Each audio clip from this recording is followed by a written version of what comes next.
Yeah, let's go, Jim. Thank you. Yeah, I'm Wilbur Smith. I'm stoked to be here. And what's funny about that text is when I texted Jim that, I had something completely different on my mind, to be honest with you. I was jamming naturally to Eminem, so thanks for that tee up, Jim.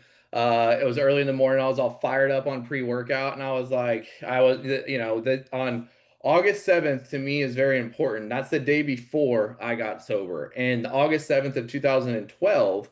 I was on there were you couldn't get much closer to death than I was. And I'm not saying that to like look at me type of thing, but there's relevance. And so today's call, we're going to go through a little bit of a journey. I'm going to give you guys some story background, and then I'm going to give us a little bit of implementation on how you might be able to clear your mind going into Denver. Because it can be hard, especially if you've never been out there. Maybe you're in that first like 3, 6, 9 months and you're like, don't really know what I'm doing. Why am I about to go spend 3 days in Denver? Right? It can mess with the brain. And I just saw a couple of you look at each other already. So like I know where you're at. But when I say I had something different on my mind on Thursday, it was more of the I wanted to give you guys more of the struggle that I went through, but over the last few days, right? Friday is when I took 13 years and super proud of that.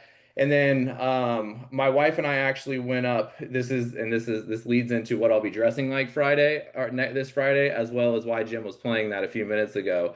I am a huge Eminem fan, and I've seen him live. I have all of his albums on vinyl, not just CDs, like vinyl. And he had a documentary come out this last week that was in certain theaters for 3 days, certain AMC theaters for 3 days. And I found one that was in Florida. It was 2 hours away from here. So, like, wildly inconvenient to go see a documentary called Stans, which, by the way, Stan is now in the dictionary of somebody who is obsessed with something. Okay. It's literally in the dictionary now. But I went and saw it, and I think 90% of the population, if they saw that documentary, they'd be like, I don't know what I'm watching, but I knew every bit and piece of it. And he said something in there that hit me like a ton of bricks. He was a super controversial artist, right? I mean, listen to it. I mean, if you Jim had the filtered versions on, that's why every other way it just didn't sound as good. But something he said is once I became my true self and put out the music that I wanted to put out, I drew in more fans. I started getting mail. Hey, you're helping me through this. Hey, thank you for saying that. Because if you know anything about his journey, Fred said it in the comments, he was a trailer park dude, a white kid who grew up in 8 Mile, what like a very small percentage, and he got bullied, beat up, and then all of a sudden overnight he became famous. And the reason that happened is because he let out what was actually inside. And so from a leadership standpoint here, it got me thinking. Why would you want to be anybody else but your true authentic self?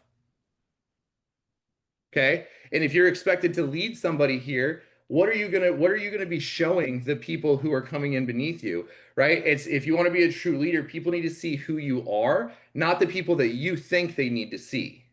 Okay. And so when I'm thinking of this, you might get a little bit of an unfiltered me right now. All right. So, and Jim talked about this last week before Andrew, I think it was Friday before they kicked it off. And it's like if that's going to offend you, then this might be a little rough. But I'm going to tell you. So yes, I'm 13 years sober. I have been arrested. I've been to 4 rehabs. Right? I wasn't like the type of addict that was like my mom found like some weed in my sock drawer. All right. I was an IV drug user as low as you could get on the totem pole of addiction. Okay. And I don't say that to like for shock factor. I tell you because like I have some street cred here of why what we're about to do really, really matters. And so like when I'm thinking about this and it comes to addiction, I also worked in the field for 10 years. And I have worked with hundreds of men specifically, on going from below ground level to getting to the surface to becoming an active member of society. So when I'm thinking of like when I texted Jim on Thursday to where I am today, on what I want to talk about, I want to talk about what I know how to do the best, which is transformation. When it's pulling people out of some hole that they're in and being able to see the light and actually have some fundamental tools to be able to continue moving forward. And this is all going to tie together for you guys coming out to Denver, whether it's your first time or it's your third time or your fourth time like me, and you're not where you want to be. So when it comes to addiction, right, it's an illness. It's in the same book as breast cancer, COPD, right? It is labeled as a disease. The only issue with addiction is, versus like breast cancer, and if Lady Melinda's on here, like my mom had cancer, so like I've got a tattoo, like she's in remission, so are you. You're a warrior. Thank you for sharing Friday. But when it comes to addiction, it's the only diagnosed illness out there, meaning until you, the individual, decides you want to do something about it, nothing can be done, right? You have to fully accept it. Whereas if you have breast cancer, I can show you on a, what's it called, a mammogram. I can show you, and they're going to say, hey, here's where the lump is or whatever the thing. And you can't really dispute that. But when it comes to addiction, you could say, Jim, dude, you've totaled 3 cars, you've got 2 DUIs, and you're living in a single apartment by yourself, and your kids and wife are over there. And he might say, like, that's fine. That's not that big of a deal. I can figure that part out. Right. And so when I say it's only self-diagnosing illness out there, that's what I mean. It's really hard to do something about it until you fully accept it.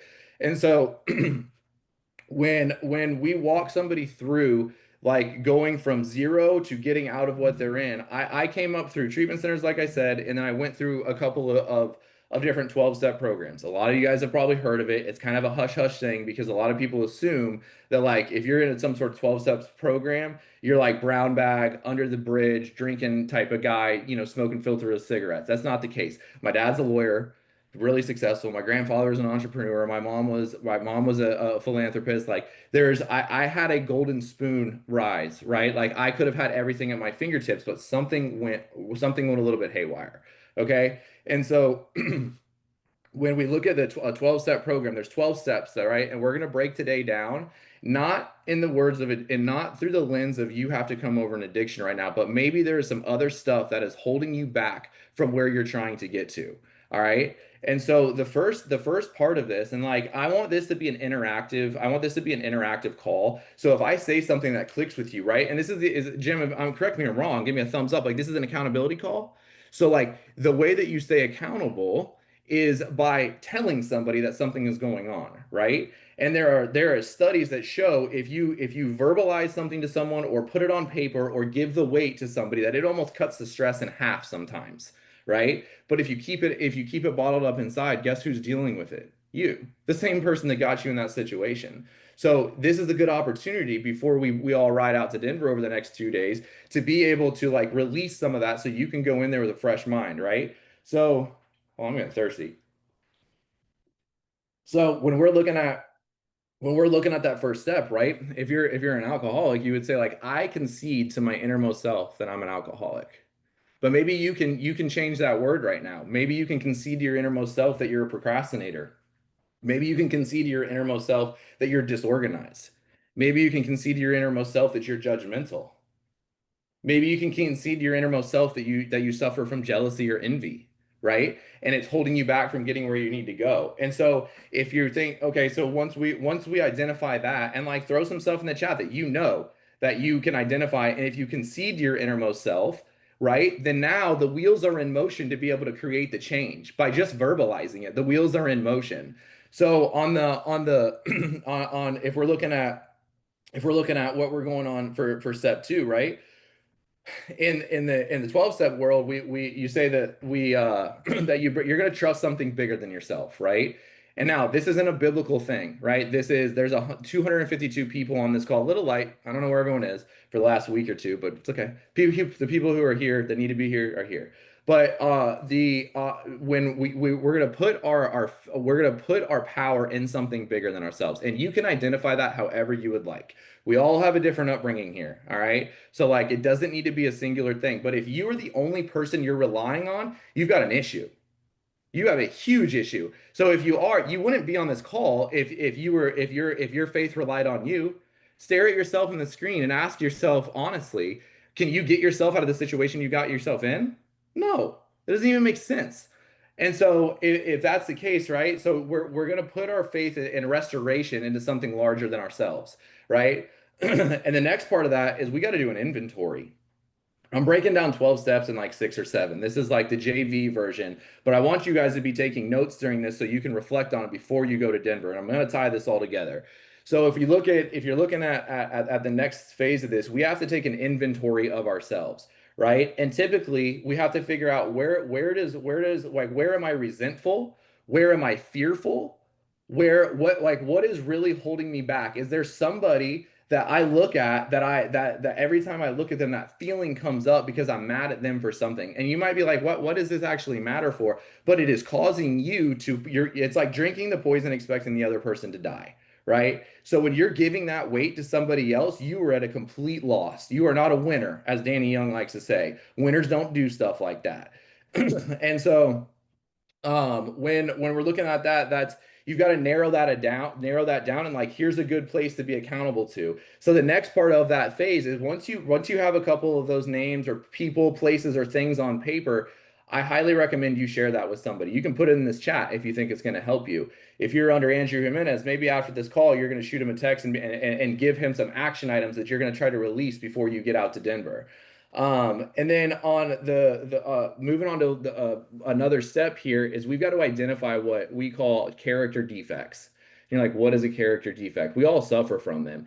And if you look at, again, not biblical, but it's a super easy way. It's a good attack angle to narrow it all down. But the seven deadly sins, right? Which if you look at those, you can they encompass a lot of character defects. For instance, envy, right? Envy, if you're jealous of somebody, it like imagine being jealous of you seeing somebody else's success. What is that going to be able to do for you? Right? No, that's not how it works. It's going to keep you stuck because you're mad that somebody else is doing more than you. But the reality is the reason someone is able to typically do more than us is because they're clearer than we are and they know what direction they are going. Or they know what the direction they are going, and we just don't. So we let those character defects rise up, right? Or is anger one, right, Scott? Is it anger? Yeah, I think it is. Right? Wrath. Thank you. Thank you. Wrath, right? If we're angry, I had to talk to my one I have four sons, right? I have four boys. And I had to talk to one of my boys last night. He's like me. He gets mad and he wants to put his fist up. He's like, his name is Huck. He's one of my twins. And they're getting their jammies on last night. It's the night before school. I'm putting my youngest down. My wife was with my oldest, and all of a sudden I hear crying. And I know that he just hit Rhett. And I'm like, son of a. So I go in there. Rhett's holding his eye. Huck is standing there. And he kicked Rhett in the damn face because he pissed him off.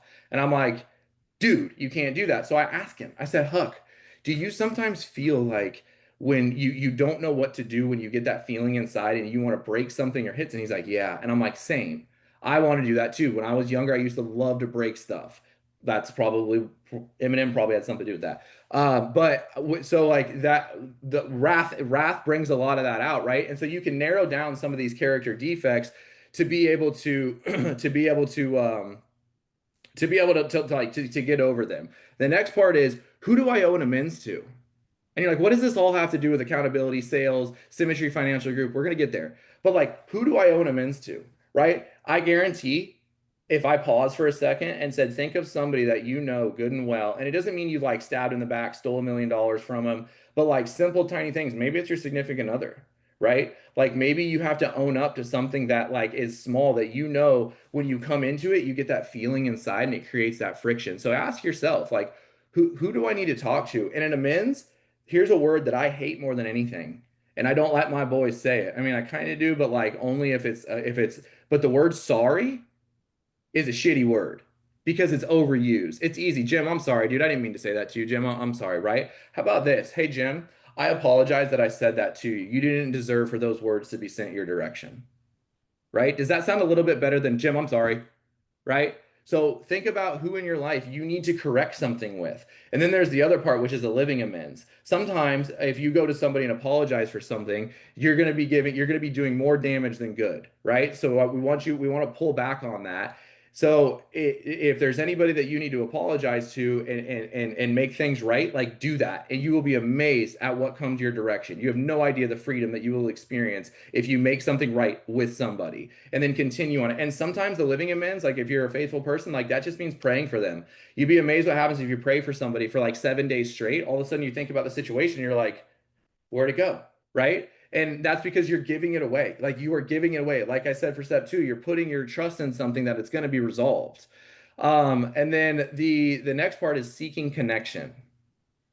What does that connection look like? It's going to be something bigger than you and others, right? And it's the alignment that we need to find to be able to continue moving forward and put that power into something. You are not that powerful, dude. There's 257 people in this call. There'd be 5,000 people in Denver. I just took my boys to school. There's so many people driving around on the road right now. Like we're not all that special, but we do all serve a purpose to be able to speak through and deliver a message sometimes when necessary. And so what that looks like is typically, and this comes down to the personal development part, right? Sarah Reineke asks every single Be Able to Build a call, like, what are we reading? What are we reading, right? And part of that is also getting quiet and finding how to center yourself. And that's through prayer and meditation, not prayer or meditation, prayer and meditation. And this is just my life, right? I'm just telling you what I do. And you can dice that up however you need to. And then the other part is it's like a mental hygiene thing. And then this is also how you connect with others. And I can tell you right now, the people that are on the left and right of you is the direction you're going, right? I have not had vision for 2 years, 2.5 years. I haven't had a vision, right? Last year, I texted Scott and Kate during conference. I don't remember. I'm having a brain fart. I believe it was Edward. Pretty sure it was Edward talking about having vision and having goggles. Oh, it was his daughter. If you were there last year, remember they went to Paris. His daughter had the glasses and they left their glasses at home and she couldn't see the Eiffel Tower and they were at this like beautiful view. Do you guys remember that? Who were there? Like put a one if you freaking remember that. Everyone in the damn stands was crying. And I thought to myself, bro, I've got 20/20 vision. Like I can't see where I'm going. And I texted Scott and Kate and I'm like, yo, y'all need to be my beer goggles for a minute. Like, I need you to guide me. Like, I need that. And so here's what happens. Like, watch this. Scott, unmute. Unmute. What is your I am statement? I am Scott Schnitzer. I'm a man of discipline, honor, and presence. I'm a joy-filled leader who values relationships and serves the Most High King. Is Rod on here? Yes, sir. What's yours? My name is Roddy Ancelio. I'm a loved and worthy child of God, walking in humility, discipline, joy, and constantly growing as I reflect Jesus and empower others with his love. So, do you think if I'm between those are guys that I walk next to on a daily basis, do you think that if I know and I align with people who know where they're going, that I'm going to fall? Probably not, right? So, and then the last part of this exercise that you need to figure out, especially going out to Denver, is giving this away. You can't keep something that you don't give away. It's called being selfish. It is being selfish. And there is nothing more in this business that makes you come alive than building and being able to talk to a new agent and being able to, you don't realize how much you know until you have to describe something. Even if something as simple as like finding the HOURS. find, finding the four cornerstones in HQ, like something as simple as that, where you're like, I don't know. And then you're like, oh, yeah, you just do this and this. And then your agent knows where it is. That's a very simple example. Right. And then the other part of it is we are about to be out in Denver where you get to find people who are way ahead of where you are. And I can't see everyone. If Anna Savavi is on here, she talked about not about what Marshall Whalen told her about not asking manipulative questions. Right. So think, how can I ask better questions to the people? Don't go up to freaking Jim Larson and ask what leads he's working or worked when he first got in here. He's going to walk away or flick you in the forehead.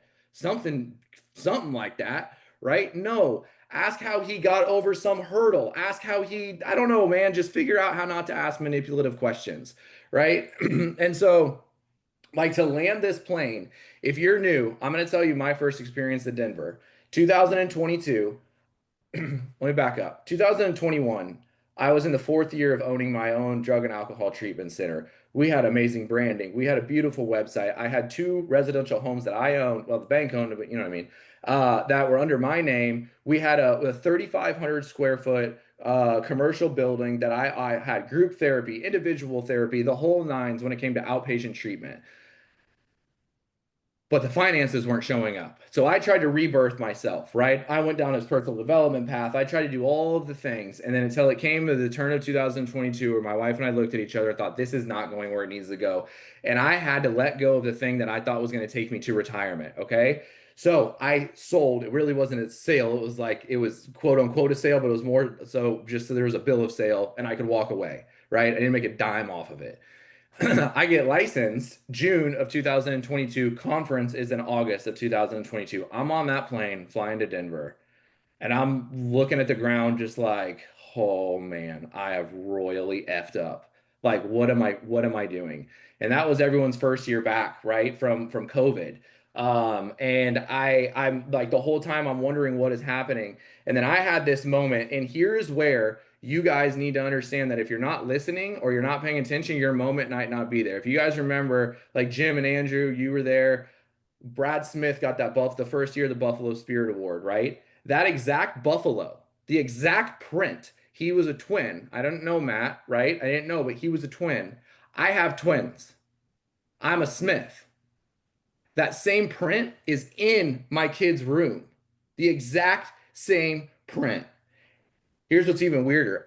This is just how my brain works. I don't know if you're like this. Maybe you're like, this guy's too like woo wee wah wee woo wah. But like, I'm sitting next to Scott Schnitzer's cousin, who was pregnant, who had twins, but lost one. And I'm sitting there and I'm like, what the is going on? I thought this was about insurance. It's not, you guys. Insurance ain't sexy. It's not, right? But what it is being able to become a bigger person and figure out how to serve at a higher level than you have before. And what you're going to get in Denver is you're going to get a tactical education to be able to come back, write more business, build a bigger team, and become a better person and leader. I am a dad, and there is no harder leadership than being a father because you're constantly questioning, am I doing the right thing? And if you're not in a vehicle to be able to show your kids how to be your authentic self, like I started this call, like Eminem talked about, of making sure that you can show who you are and what you know how to do, it's going to be really hard to keep people and attract them. It's going to be really, really hard. So if you're new and you're going out to Denver this year, dude, do not waste the opportunity. Do not waste the opportunity. I don't know if Jamie Cuppernell is on here. I can't see, but I think it's 6:23 or some weird time on Wednesday. She's going to be speaking, and there's going to be another woman, I know it, who walks by and hears what she has to say. Jamie's one of my running buddies. There's going to be another woman who hears a strong woman up on that stage giving a speech that she's been working on for the last 4 weeks, and her life is going to change because of that, right? So make sure you just have your nose to the ground and your ears open when we come out to Denver. I'm super grateful to be on here today because I like feel like I got the send off call. And like I said, when I talked to Jim on Thursday, this is not really what I wanted to talk about at all. But it hit me of like some people need to understand that the issue we have of getting to where we want to go is always in the mirror. It is always in the mirror because we're too scared. Fear shows itself in 100 different forms. 100 different forms, and you never really know where it's coming from until you're willing to look at it and identify it. And it all starts with that first step of conceding to your innermost self that I am X, right? Whatever that is to you. And if you're not willing to look at that, then nothing's going to change. And if you're okay with that, that's cool. But if you're not, you're in the right place. Jim created this damn call not through symmetry. Jim created this. He talked about this on Friday. He created it to have a safe place to be able to do stuff like this so we can grow and get bigger and better. So if I can help you, please reach out. Like I'm going to be in Denver. I get out there Tuesday. I'm going to be out and about. And I'm grateful to be here, you guys, honestly. And I don't, if I said something that hit you and I can do something, just let me know or call Scott. Or call Scott. Wilbur, man, I appreciate so much your wisdom and your vulnerability.